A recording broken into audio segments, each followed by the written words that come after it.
ইরানে বড় হামলার পরিকল্পনা ফাঁস হওয়ার পরপরই তেল আবিবে তড়িঘড়ি করে নামছে মার্কিন যুদ্ধবিমান।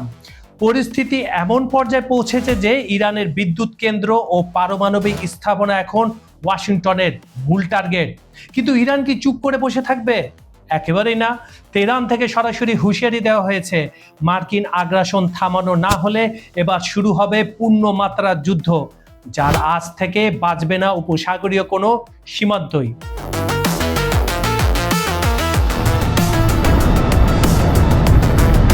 লেবাননের প্রতিরোধ যোদ্ধারাও প্রস্তুত চূড়ান্ত আক্রমণের জন্য। ঠিক এই মুহূর্তে কুয়েতে তেল শোধনাগারে ভয়াবহ হামলার পর বিশ্ববাজারে জ্বালানি তেলের দাম কি আকাশচুম্বী হতে যাচ্ছে? আমেরিকা ও ইরানের এই সংঘাত কি তৃতীয় বিশ্বযুদ্ধের দিকে মোড় নিচ্ছে? পুরো পরিস্থিতি নিয়ে আজকের খবর সংযোগে থাকছে বিস্তারিত বিশ্লেষণ। সাথে আছে আমি কাজল হায়দার। চলুন মূল খবরে ফিরে যাই।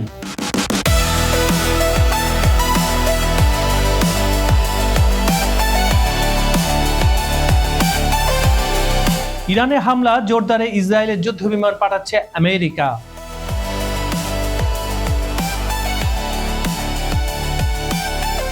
মধ্যপ্রাচ্যের ভূ রাজনীতিতে চরম উত্তেজনা বিরাজ করছে। ইরানের বিরুদ্ধে সামরিক অভিযানের পরিধি বাড়াতে বড় ধরনের যুদ্ধ প্রস্তুতি নিচ্ছে মার্কিন যুক্তরাষ্ট্র। ট্রাম্প প্রশাসন ইসরায়েলে আরও কয়েক ডজন আকাশে জ্বালানি সরবরাহকারী রিফুয়েলিং বিমান পাঠানোর পরিকল্পনা করেছে। মার্কিন ও ইসরায়েলি উচ্চপদস্থ কর্মকর্তাদের বরাতে এনবিসি নিউজের এক প্রতিবেদনে এই তথ্য উঠে এসেছে, যা অঞ্চলটিতে পূর্ণাঙ্গ যুদ্ধের আশঙ্কাকে আরও ঘনীভূত করেছে। হোয়াইট হাউসে পেশ করা নতুন সামরিক পরিকল্পনার অংশ হিসাবে ইরানে আরও বড় আকারের হামলার বিষয়টি বিবেচনা করা হচ্ছে।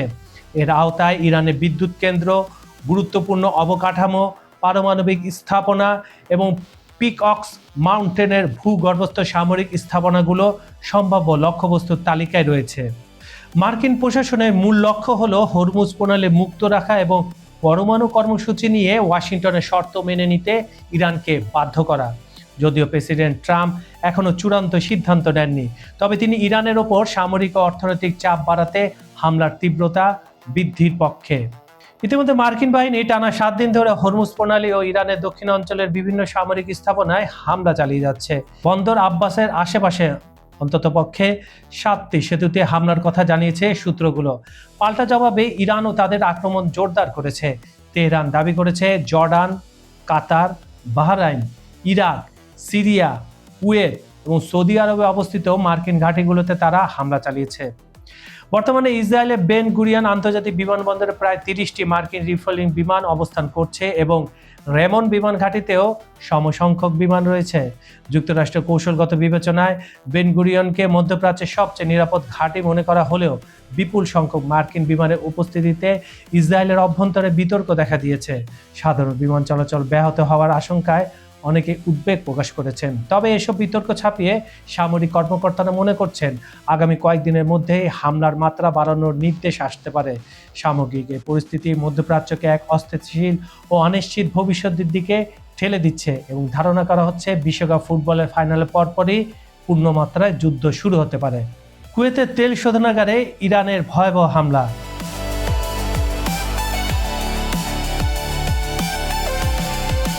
কুয়েতের একটি গুরুত্বপূর্ণ তেল শোধনাগারে ভয়াবহ হামলার ঘটনা ঘটেছে। মার্কিন হামলার জবাব হিসাবে ইরানে আঘাত হেনেছে বলে ধারণা করা হচ্ছে। শনিবার 18 জুলাই আল জাজিরার প্রতিবেদনে জানানো হয়, কুয়েতে পেট্রোলিয়াম কর্পোরেশনের আওতাধীন এই গুরুত্বপূর্ণ স্থাপনায় ইরানের বাহিনী একাধিক দফায় ক্ষেপণাস্ত্র ও ড্রোন হামলা চালায়। এতে স্থাপনাটির ব্যাপক অবকাঠামোগত ক্ষতি হয়েছে এবং বেশ কয়েকজন আহত হয়েছেন। কুনার তথ্য অনুযায়ী হামলার পরপরই নিরাপত্তা প্রোটোকল মেনে স্থাপনাটি দ্রুত খালি করে ফেলা হয়। কুয়েত দমকল বাহিনী জানিয়েছে হামলার ফলে দুটি ভিন্ন স্থানে বড় ধরনের অগ্নিকাণ্ডের সৃষ্টি হয়। আগুন নেভানোর কাজে নিয়োজিত বেশ কয়েকজন দমকল কর্মী আহত হয়েছেন, যাদের দ্রুত উদ্ধার করে চিকিৎসার ব্যবস্থা করা হয়েছে। পরিস্থিতি নিয়ন্ত্রণে সংশ্লিষ্ট কর্তৃপক্ষ জরুরি ভিত্তিতে সমন্বিত কার্যক্রম পরিচালনা করছে।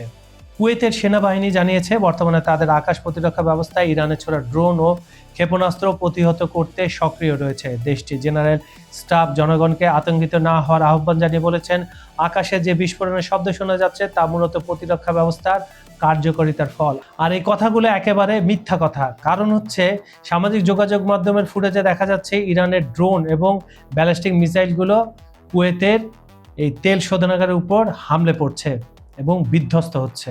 অন্যদিকে যুক্তরাষ্ট্রের সেন্টাকম নিশ্চিত করেছে, প্রেসিডেন্ট ডোনাল্ড ট্রাম্পের নির্দেশে ইরানের সামরিক সক্ষমতা হ্রাস করতে গত 7 রাত ধরে টানা অভিযান চালানো হচ্ছে। এই পরিস্থিতির প্রেক্ষাপটে ইরান যুক্তরাষ্ট্রকে অবিলম্বে বিমান হামলা বন্ধ করার চরম সতর্ক বার্তা দিয়েছে। ইরানের সর্বোচ্চ নেতা সামরিক উপদেষ্টা মেজর জেনারেল মোহসেন রেজাই স্পষ্ট করে বলেছেন, মার্কিন আগ্রাসন অব্যাহত থাকলে ইরান আর কেবল সীমিত পাল্টা হামলায় সীমাবদ্ধ থাকবে না। তিনি হুঁশিয়ারি উচ্চারণ করে বলেন, আমি তার মুখের ভাষায় বলছি যাতে আপনারা কানেক্ট করতে পারেন, আমরা পূর্ণ মাত্রার যুদ্ধে নামতে বাধ্য হব। সেক্ষেত্রে উপসাগরীয় অঞ্চলে কোনো রাজনৈতিক সীমান্তে আর নিরাপদ থাকবে না। এই ঘটনায় বিশ্ববাজারে জ্বালানি তেলের সরবরাহের উপর বড় ধরনের প্রভাব পড়ার আশঙ্কা তৈরি হয়েছে। মধ্যপ্রাচ্যে এই সংঘাতের বিস্তার এখন আন্তর্জাতিক মহলে চরম উদ্বেগের কারণ। মার্কিন হামলা চললে ইরানের পূর্ণমাত্রা আক্রমণাত্মক অভিযানের হুঁশিয়ারি।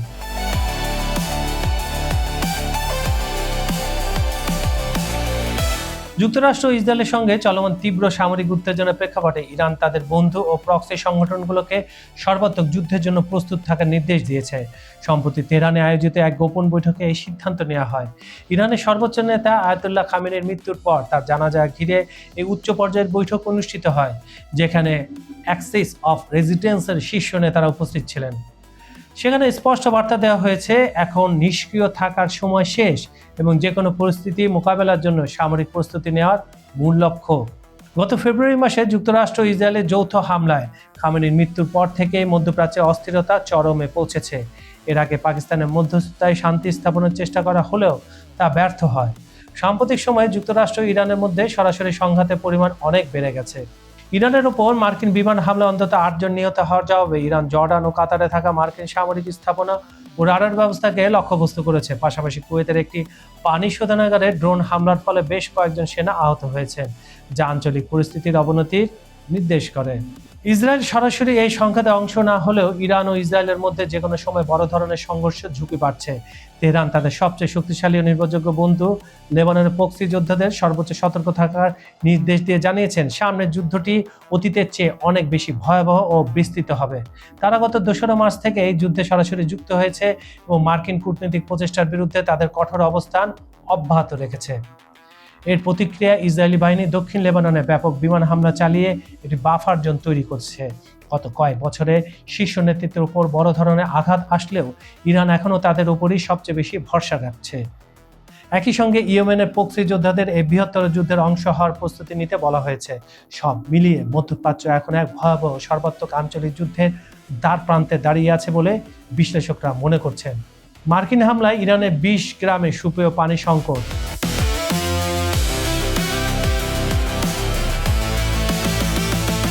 ইরানের জাস কাউন্টির উপকূলীয় বুনজি গ্রামে ভয়াবহ মার্কিন হামলায় সুপেয় পানির তীব্র সংকট দেখা দিয়েছে।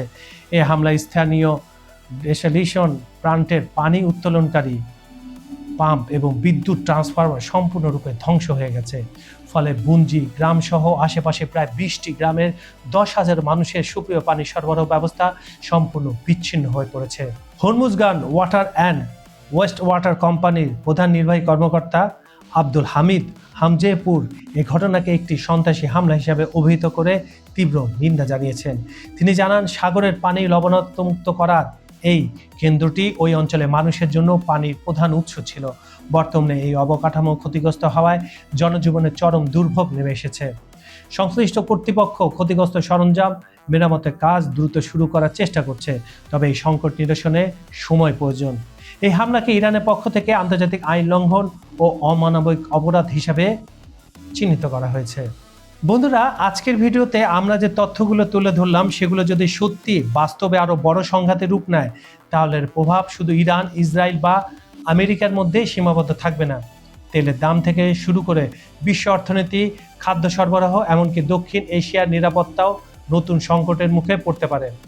আগামী 24 থেকে 72 ঘন্টা মধ্যপ্রাচ্যের জন্য অত্যন্ত গুরুত্বপূর্ণ একটি সিদ্ধান্ত, একটি ক্ষেপণাস্ত্র, কিন্তু একটি ভুল হিসাব পুরো বিশ্বের চিত্র পাল্টে দিতে পারে। তাহলে প্রশ্ন হলো, আমেরিকা কি সত্যি ইরানে আরো বড় হামলা চালাবে? ইরান কি এবার সর্বাত্মক যুদ্ধ ঘোষণা করবে? লেবাননের প্রতিরোধ যোদ্ধারা কি সরাসরি যুদ্ধে নামবে? আর তেলের বাজারে কি শুরু হবে ইতিহাসের সবচেয়ে বড় অস্থিরতা? এই প্রতিটি প্রশ্নের উত্তর আমরা খুঁজে বের করব সবার আগে, সবচেয়ে দ্রুত এবং বিশ্লেষণ সহ। তাই এখন এই খবর সংযোগ চ্যানেলটি সাবস্ক্রাইব করুন, পাশে থাকা বেল আইকনটি অন করে রাখুন, যাতে পরিস্থিতির প্রতিটি বড় আপডেট আপনার কাছে পৌঁছে যায় সবার আগে। এবং এর সঙ্গে খবর সংযোগ রিলস নামে আমাদের একটা ইউটিউব চ্যানেল আছে, সেখানেও এই ধরনের আন্তর্জাতিক খবর দেওয়া হয়, সেটা আপনারা সাবস্ক্রাইব করে রাখুন। ভিডিওটি কেমন লাগলো, আপনার বিশ্লেষণ কি, কমেন্টে অবশ্যই লিখে জানান। আপনি কি মনে করেন এই সংঘাত পূর্ণাঙ্গ আঞ্চলিক যুদ্ধে রূপ নেবে, নাকি শেষ মুহূর্তে কূটনৈতিক সমাধান আসবে? আপনার মতামত পরবর্তী আলোচনায় স্থান পেতে পারে। পৃথিবীর যে প্রান্ত থেকে আমাদের দেখুন না কেন, বাংলাদেশ, ভারত, পাকিস্তান, সৌদি আরব, কুয়েত, কাতার, সংযুক্ত আরব আমিরাত, ইউরোপ, আমেরিকা, কানাডা, অস্ট্রেলিয়া কিংবা বিশ্বের অন্য যে কোনো দেশ, কমেন্টে আপনার অবস্থান লিখে জানান। আমরা জানতে চাই বিশ্বের কোন প্রান্ত থেকে খবর সংযোগ দেখছেন। আমি কাজল হায়দার আজকের মতো বিদায় নিচ্ছি, তবে মনে রাখবেন, মধ্যপ্রাচ্যে পরিস্থিতি প্রতি মুহূর্তে বদলে যাচ্ছে। যে কোনো সময় আসতে পারে এমন একটি খবর যা পুরো বিশ্বের রাজনীতির গতিপথ বদলে দিতে পারে। সেই বড় আপডেট নিয়ে আবারও হাজির হব ইনশাআল্লাহ। ভালো থাকুন, নিরাপদে থাকুন। আল্লাহ হাফিজ।